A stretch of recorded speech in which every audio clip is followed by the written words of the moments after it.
are back with Brunch, a taste of Tobago. So, like I said before, those of you who are just joining us, Brunch is kind of a whirlwind. We take you from um, various topics. We just spoke on agriculture, we spoke on design, we speak on all aspects of anything and everything that is Tobago. Again, good morning to Trinidad, good morning to the Caribbean, good morning to the world. And for those of you who aren't aware, we are live. We are broadcasting on Facebook, YouTube, and of course, the Amplian Network. Now, I am very honored. I am very, very humbled. I am very pleased to introduce our next guest. Now, he has been the face of emergency management for a very long time on the island of Tobago. And it has since emerged into Trinidad and Tobago, and even further regionally, and of course, internationally. And his love for emergency management, his love for effective mitigation is one that I would always remember. He is the director of TEMA, for those of you who are wondering what that is. It is the Tobago Emergency Management Agency. Please welcome to the Brunch set my esteemed guest, Mr. Allan Stewart. And indeed, the pleasure is all mine to be here. Good morning to you. It's so good being in close proximity and doing such a wonderful job indeed. I really sat there and been taking you in for the morning for this part of the last segment, and I feel very honored to be in your presence, to be doing this, especially what was asked of me this morning. Yes, and I thank you so much for coming.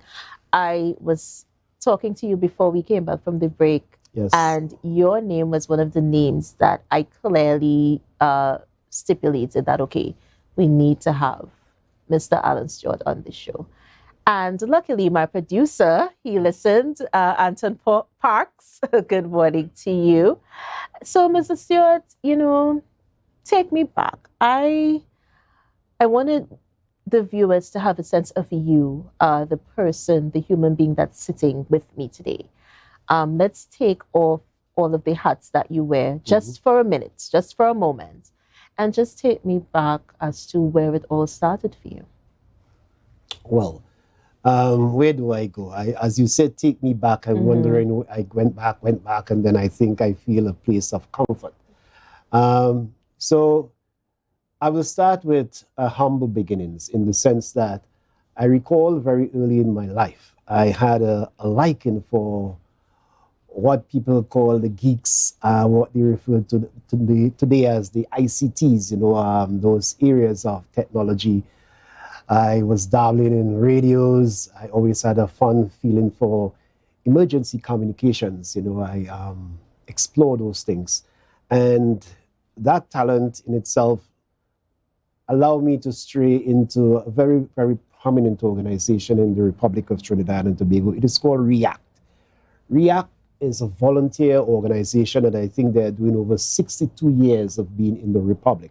And for educational purposes, I lend this information that REACT stands for Radio Emergency Associated Communications Team. So it began all with volunteerism.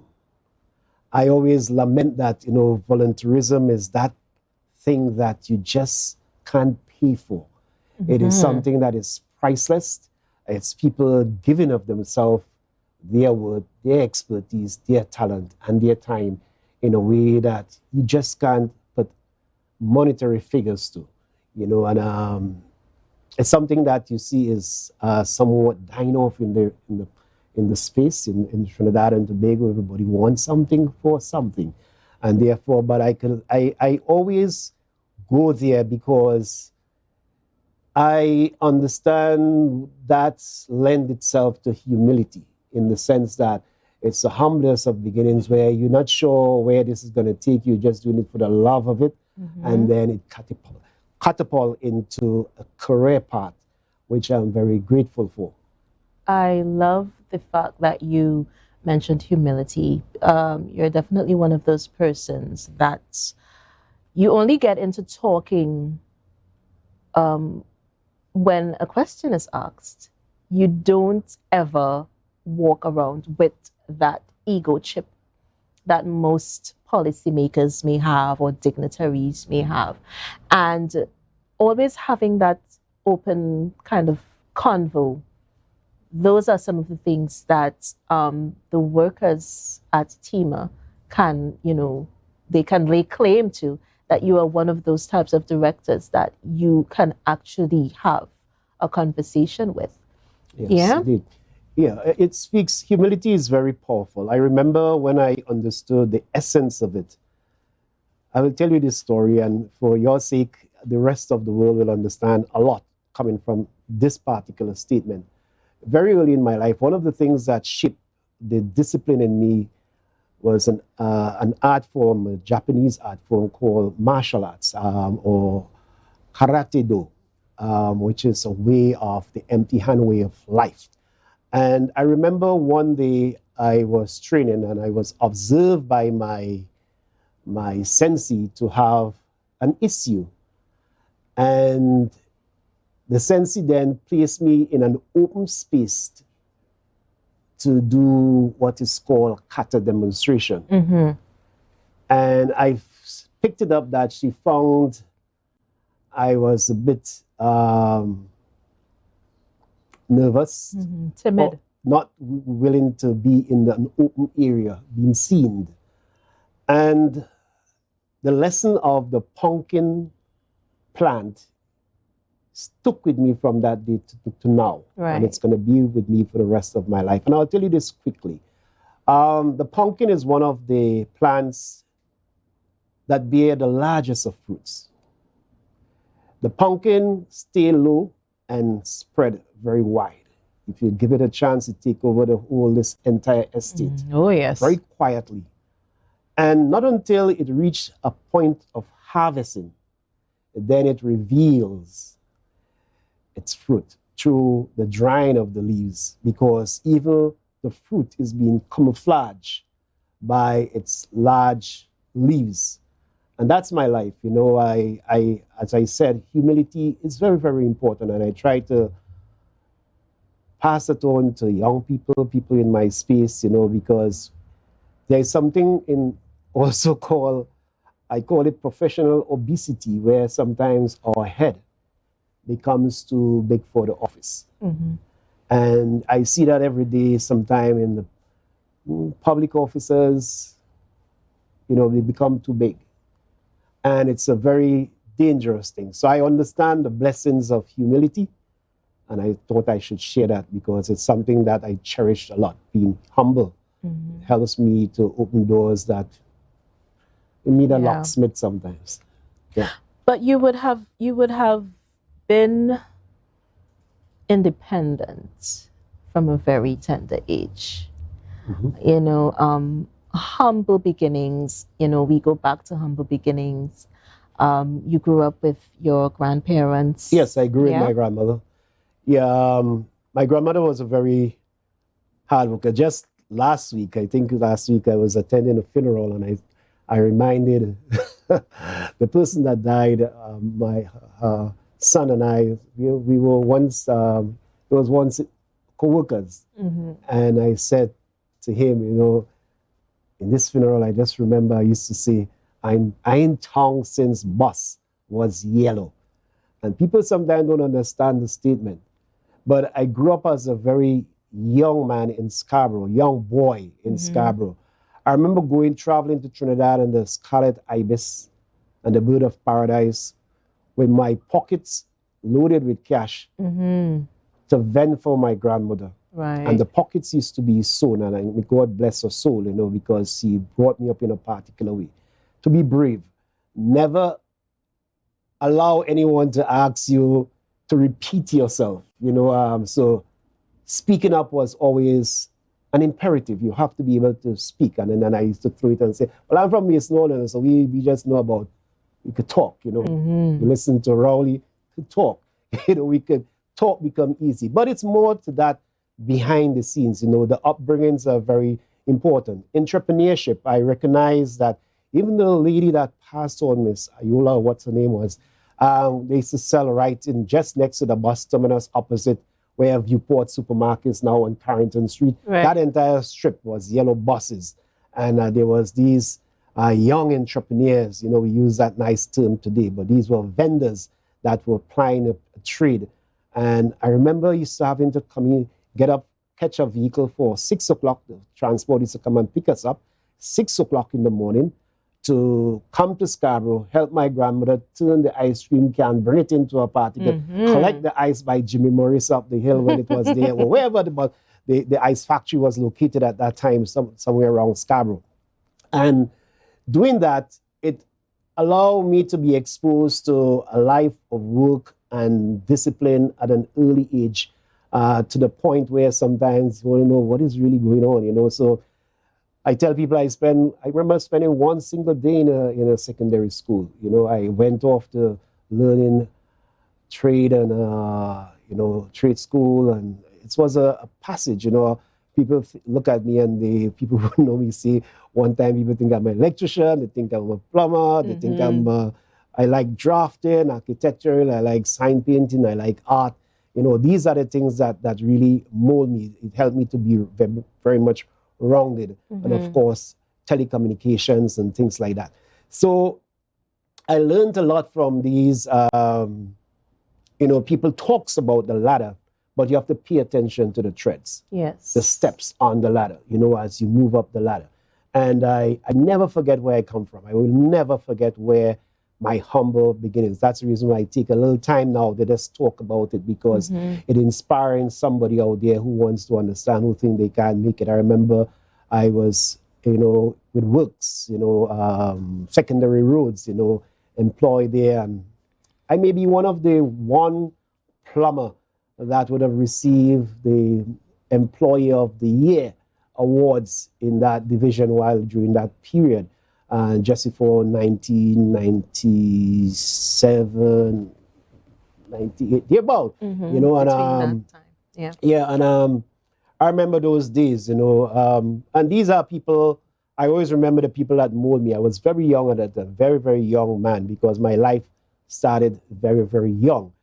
So when I think about myself, traveling on the vessel in a short pants, and the pocket was sewn up and was my school pants. I said, wait, I used to go to Trinidad before I was even 12 by myself, Yeah. She used to tell me, when you go on the boat, when you travel in a boat, come off the ship and look for a man with a blue Zephyr, a Zephyr car, and let him take you to Laventille, and this and there your father will meet your father and mother and things like that.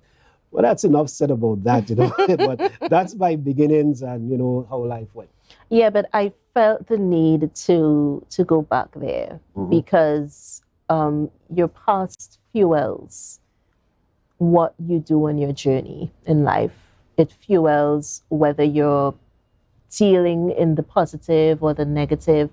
It fuels how you navigate throughout various situations. So I felt the need to go back. And, I have seen you in various spheres. You are in the room with the dignitaries, and then you're in this room with someone who just lost their home, someone who is destitute, someone who needs help, and the ability to traverse through those, varying lines is something that speaks to you internally. Yeah, is that a spiritual connection?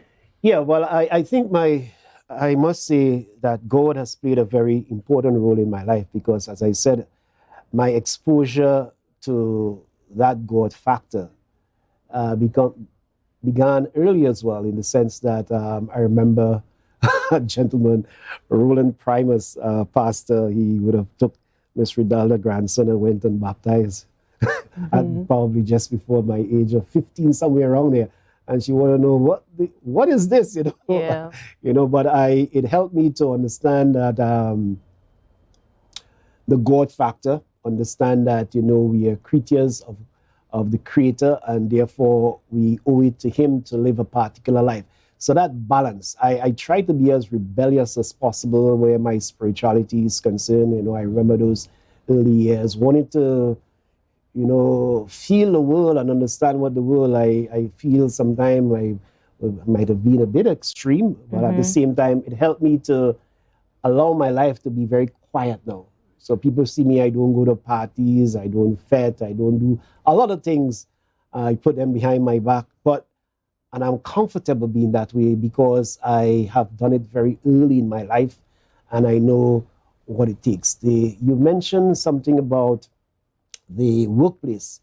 And yes, I paid attention when you look at the team structure, how it is today. I remember I used to say to almost everyone that come into the space working with us, I will say there are two sets of people that walk through that door. Both of them are very important. They are very important people. And of course, there are people that have problems. And we are going to take a break on that note. We are going to be right back with more from Mr. Allan Stewart. See you guys soon.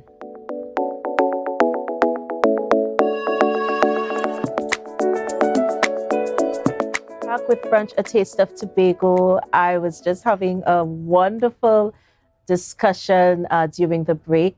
Allan Stewart is here on the Brunch set. And, we were talking about, the humblest of beginnings. That's right. Yeah. And how that navigates into your journey, the decisions you make, the people you meet, your focus. What was your focus like in your early years? Were you always focused on business, focused on disaster management? What was it like for you in the early years? Yeah. Well, certainly, I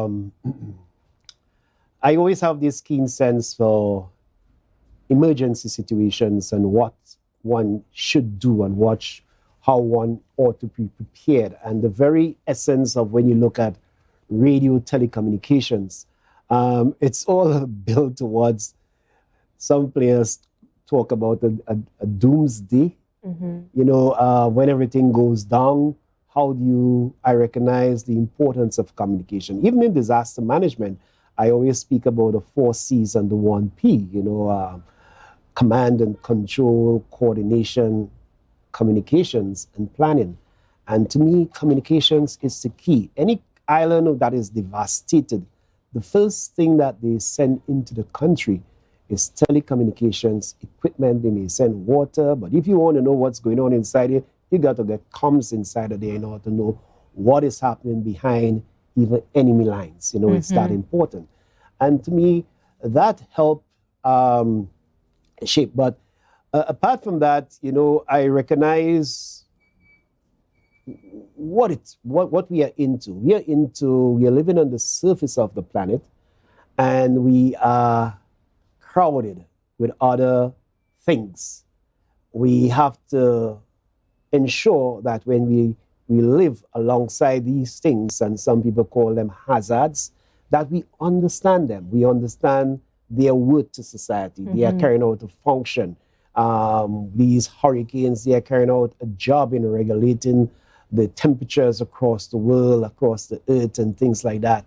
And I became very fascinated because I thought it was, you're looking at something that is causing sometimes impacting society negatively, but on the deeper level have a very meaningful function, especially when we look at how the lithosphere behaves below the surface of our feet, what is happening in the earth, in the depths of the earth, in the magma chamber, and what is causing these earthquakes. So when you get to understand it, you understand this thing is carrying out a beautiful function. You look at there are nations across the earth that enjoy oil and things like that.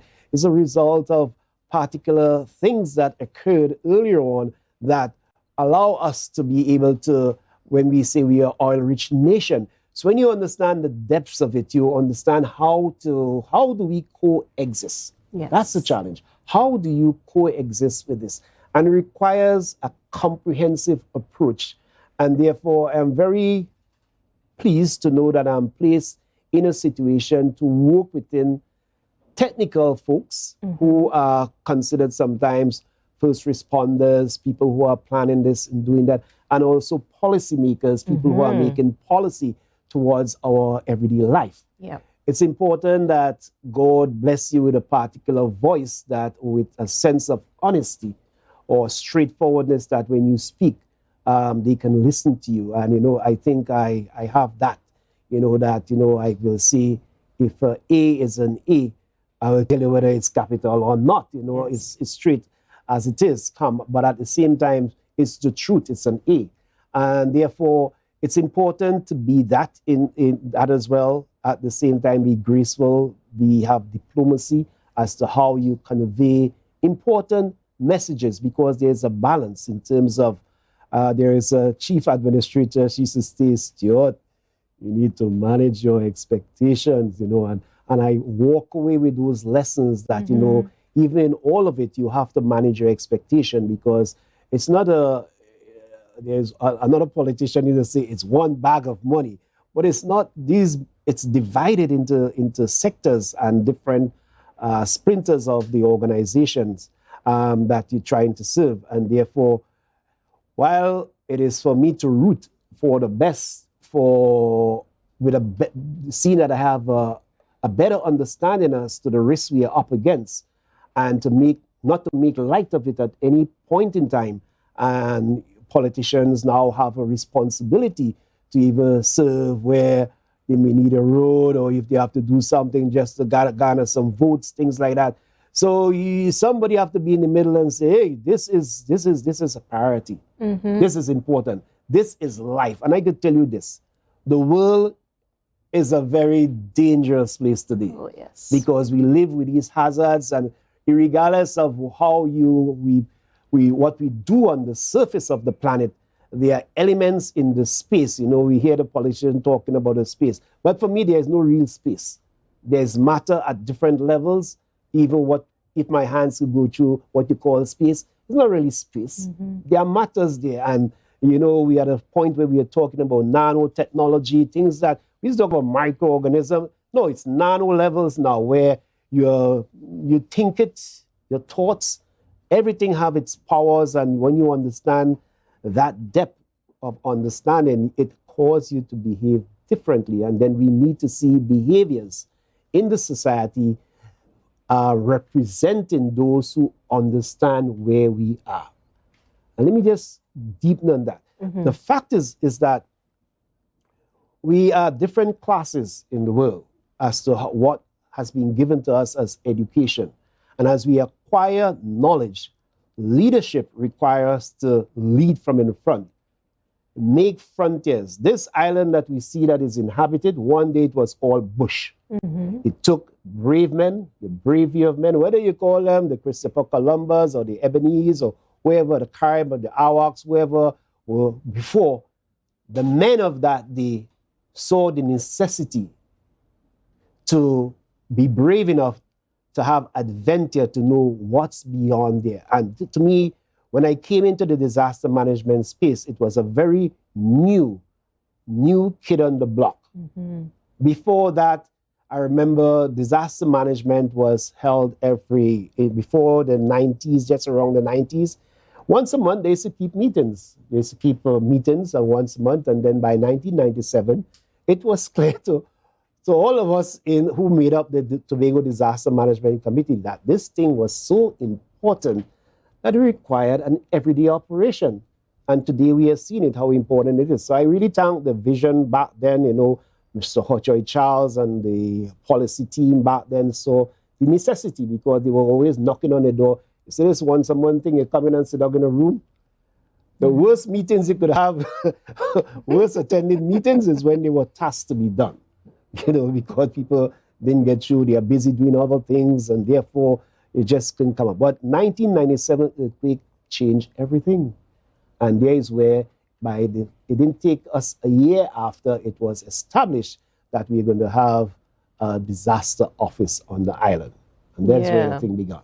And I joined in 1999. And this is what spearheaded disaster management, risk reduction, ICTs.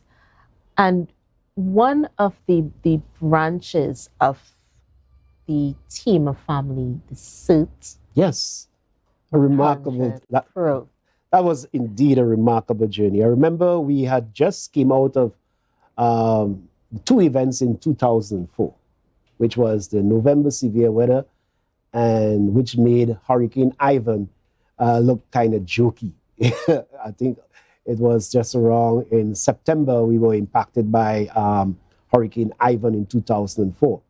And to follow, you think lightning don't strike on the same spot twice in 2005, we also impacted by Hurricane Emily. Yes. And I remember the December of that year, the World Disaster Conference was held in Canada.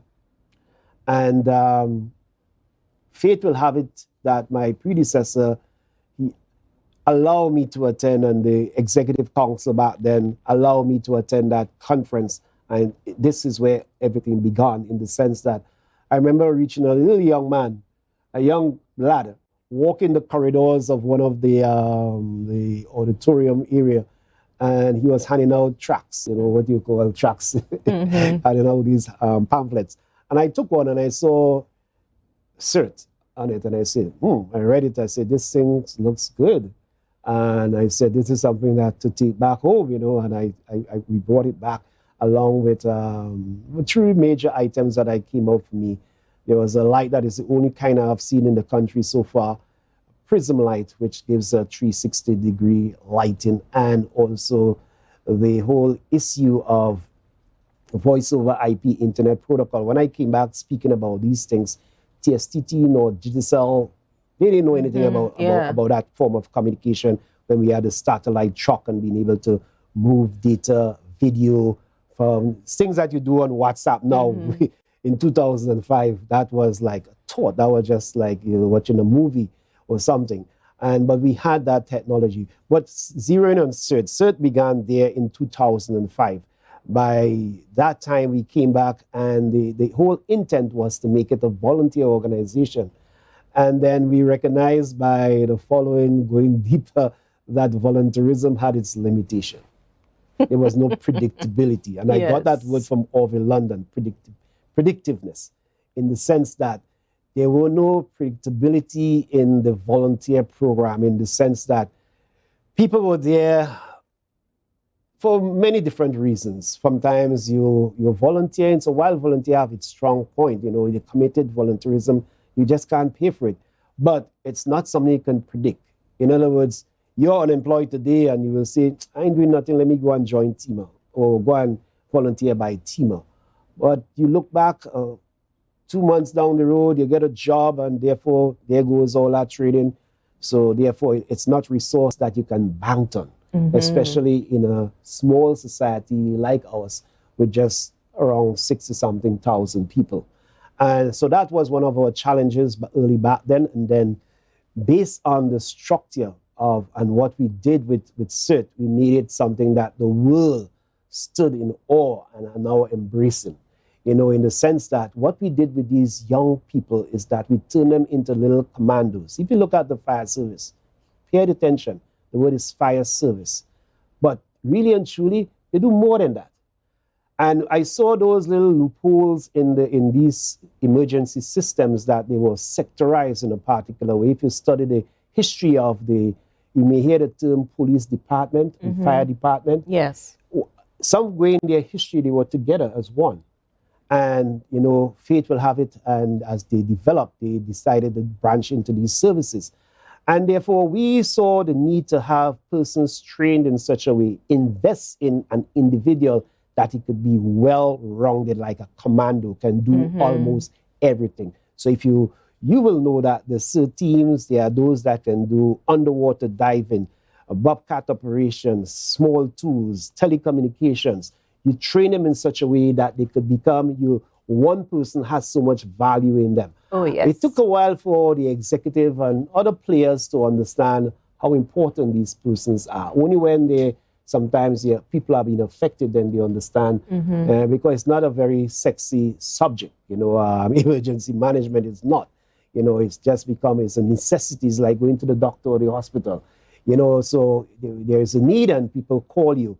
But over time, we have recognized that CERT have found its place. And it took vision in the sense that here we have, I remember what happened to Thames when Thames just came on the scene. Right. The fire service felt, they had issues, in terms of these people are going to take away what we do on a daily basis, things like that. Yes. So are we duplicating effort here, things like that? And you still hear those conversations, but we are able to get by in a very positive way. So there is where CERT came from, and I know definitely that they play a very effective role. I'm very grateful today, after all these years, talking about 2005 to now, we're able to get an ambulance for them, and you will see the prominence of these individuals going forward. The executive council have passed, for them to increase their strength back up to what it ought to be. Because manpower, at the end of the day, it's the human element that makes it all work. Definitely. Yep. What inspires Allan Stewart? There are a few things, that inspired me. I'm inspired. One, I believe in God. I feel the world is too well organized, especially at certain levels, to don't have a creator.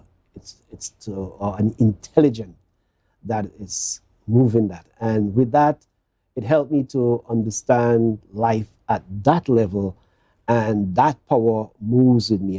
I like being positive. I've seen the benefit of thinking very positive. I get up in the morning, and my devotions, I think about slaying dragons. And you say, well, that sounds very, kind of gory, but really and truly, life is like that. You have to gear up yourself to go against.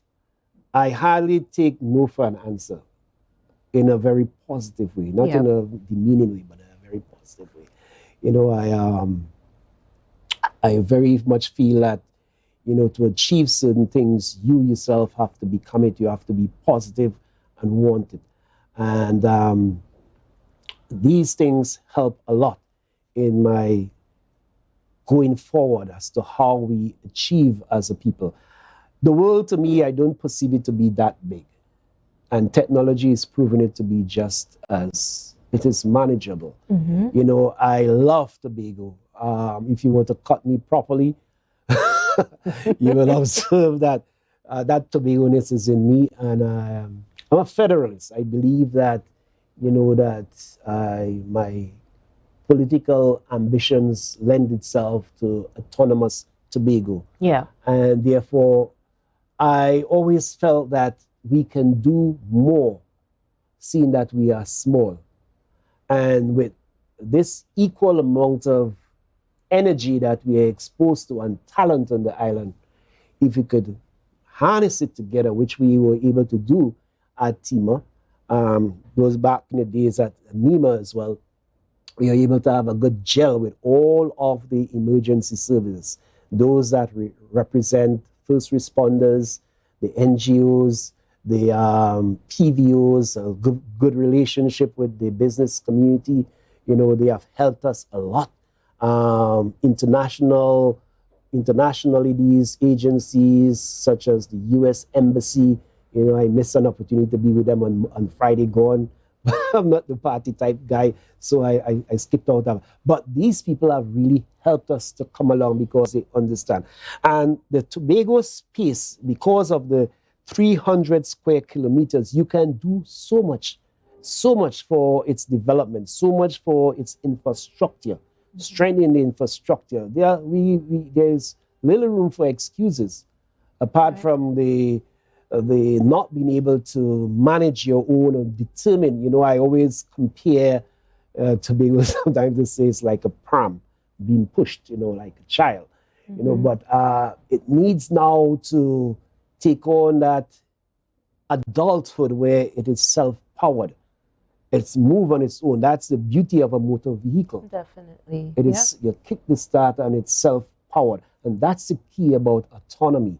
And so in my mind, I looked at that and I see a vision as to where we ought to be, and so I know where we are targeting, where we are going. And you work with all of the administrations to get you there is where we need to be. And as we move along, our education system is to allow our juniors and our pupils coming up to have that fire in their breasts, to understand exactly that, we as a people, we were born to inherit, have dominion over this space. I love how you said that. We were born to inherit and have dominion. Notice the word dominion. Dominion. So we have to be the pioneers. We have to spearhead these initiatives and this wonderful planet we called Earth. We are the ones that have to make it livable. We have to make it, it's not just about the flora and the fauna anymore. We are the navigators. I think sometimes on the flip side, I will say sometimes they say this place is beautiful, but such is pay attention to what is really beautiful about Tobago. What is beautiful about Tobago sometimes is not what we do for it. It's what we come and reach, the sea, the sand, the mountains, the greenery. And these things are beautiful. But if you look around the Caribbean, it is the same. From Sable right down to Trinidad and Tobago, you have beautiful sandy beaches. And even as we talk about tourism and all these other things, we have to understand, listen, these are competitors just north of us. What do we really have to bring people way down south? You have to ask yourself that. And therefore, our people have to step up. We have to leverage those resources that we have available to us, one of which is energy. We have to maximize energy to the fullest extent. We have to understand our sleeping resources, that is about 60, 70 miles northeast of Speyside. That's the future of Trinidad and Tobago. We have to pay attention to what is going on with energy in the world and understand that you have to make your moves now for it to be. It's like, I hear about slavery and we talk about slavery and the abolishment of slavery, but I look at it was business. It was serious business. Even the King James Version, you look at it, it's like a man doing business with a book. King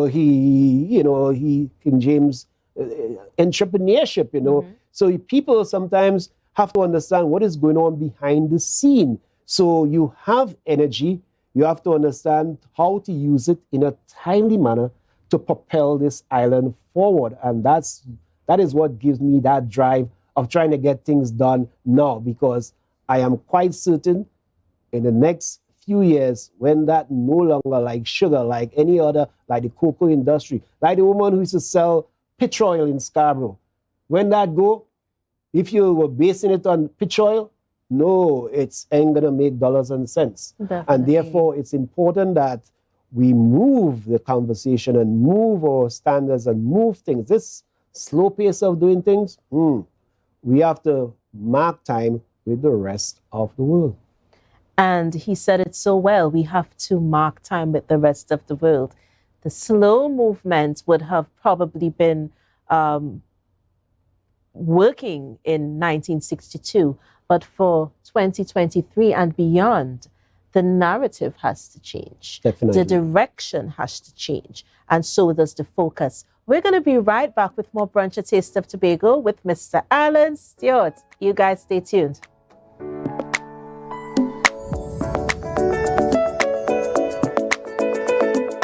Back, guys. Oh my gosh, you're so wonderful. In case no one told you today, you are special and you are wonderfully made. Yes. And we are speaking with Mr. Allan Stewart, and it has been a wonderful conversation. But during the break, you were talking about the importance of the human aspect, the importance of manhood, womanhood, how we relate to one another. Let's just touch on that briefly. Yeah, I always think the human commitment of the human resources most valuable in where we go. And I did touch on the importance of allowing our young people a better understanding of what the task is ahead of us. But in doing so, it means, therefore, that the human element must be prepared, must be mentally ready for what we are up against. The development of the island, the resiliency of the island, making cities resilient has been the call throughout the world. And the Tobago House of Assembly, through the Chavez Augustine led assembly, bought into this.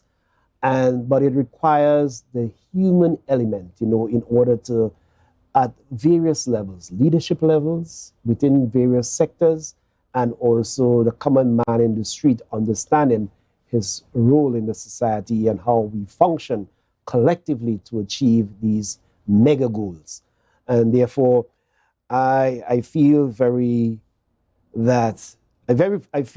strong that our education systems now need to pay attention to the whole man, a sort of an approach that will allow for what I know as the Dodo way of life to embrace all aspects. Societies, for me, develop into major keen disciplines. For example, the arts, the recreations, the industries, and a number of health, education, and all of these various elements that shape the you. And it means that us as human beings have to now understand that wholesomeness. Yes. And helped me, before coming here, I actually was a bit concerned about my health. For those people who know me, it's like I don't get sick. And then I remember it was one night, just before COVID, I think I was awoke, choking on my vomit. And I said, my goodness, when I read about it, I said, well, you could have died in your sleep. But it caused me now to went and check the doctor and things like that. And well, today, before coming here, I went to the health. And I realized that wholesome living is what it's all about. And we have an opportunity here on the island, if we're going to address things as obesity and mental health and all that kind of stuff. This head has to be properly managed. Oh, yes. And it must be managed from a perspective where we understand that being in this very healthy space, we have to maximize it. We have to look at how we train our people, or the little ones, how they are induced through sweets. Yeah. Look at you go in any large grocery supermarket, you will see all those sweets are right to the front, Yes, they're right there as you come in. They break us out that way. Sweets, I think, that is one of the problems, and we have an opportunity to take care of that. On the flip side of that, we also have something about our vagrancy is a small population, but I recognize that in disaster management, they talk about the women, the children, and the elderly.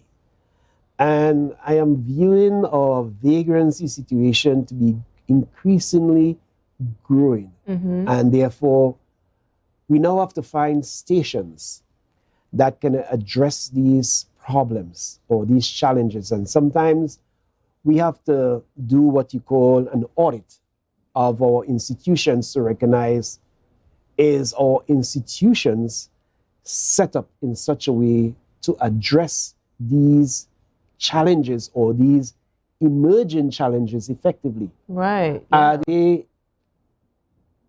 Can they intervene? I'm not speaking about being reported to or somebody bringing them to you. Somebody bringing somebody off the street to any of those sectors, it ain't gonna happen. Yeah. But are they equipped to intervene? Is there a point where this is enough? We're gonna intervene now. Yeah. When I walk down the street You trying to promote tourism here, and you see a man sitting in the main street of Scarborough, Oh, yes. naked skin, and he's there 24, almost he spends the entire day. And I remember a time that was very so close to these social services. When I say social, I love social work as well. So I used to pay attention to these things. I said, we just have just below 12 persons in our Scarborough. I used to go around taking pictures, understand them, trying to do their background checks and things like that. And I realized that this man is actually staunch naked, and therefore we need to intervene. So, Janelle, there are areas in our society as we move, we have to move together. There is this saying that when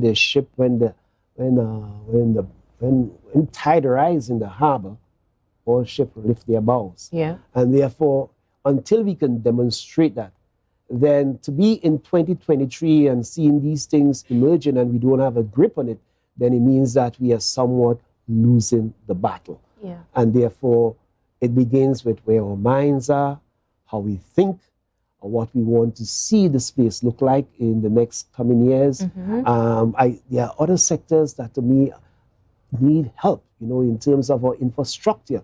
I pay attention to things like,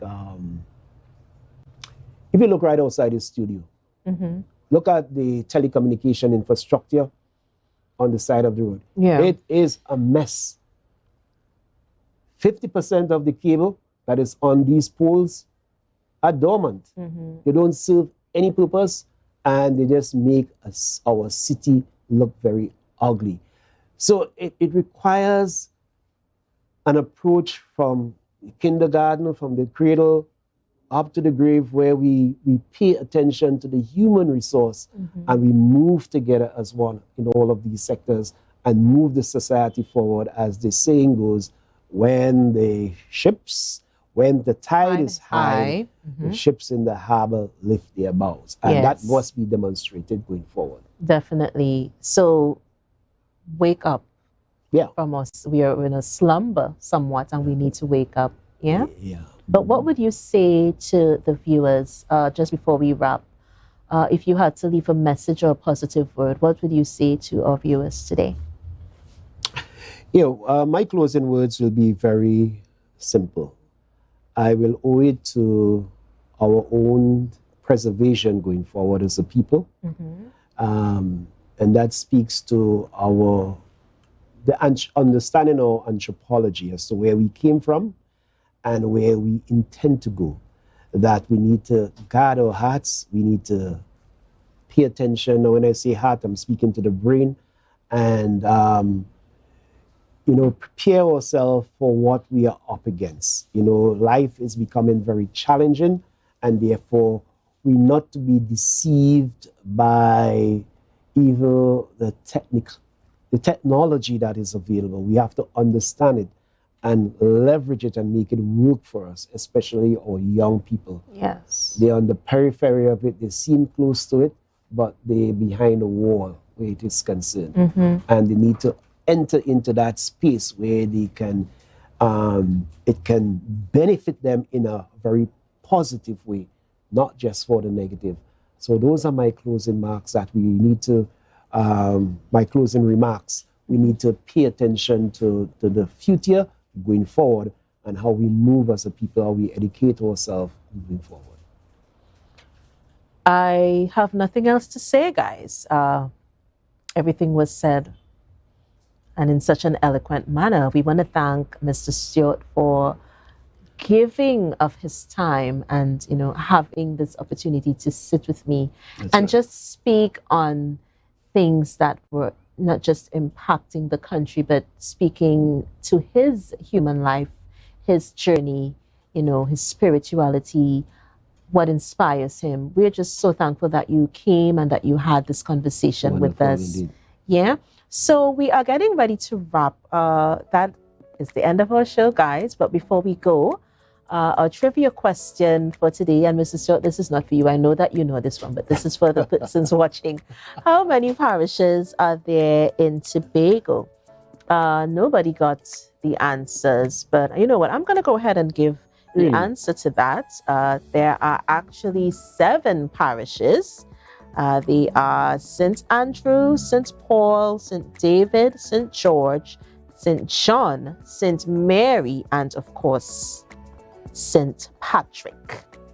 And that was it for today. Thank you so much for viewing Brunch, A Taste of Tobago. We're going to see you guys on Wednesday. Don't forget to join in for our book club, our Eye on Bagel segment, and of course, our grassroots. We're going to see you on Wednesday. Until then, peace, love, and light. Stay blessed. Bye-bye.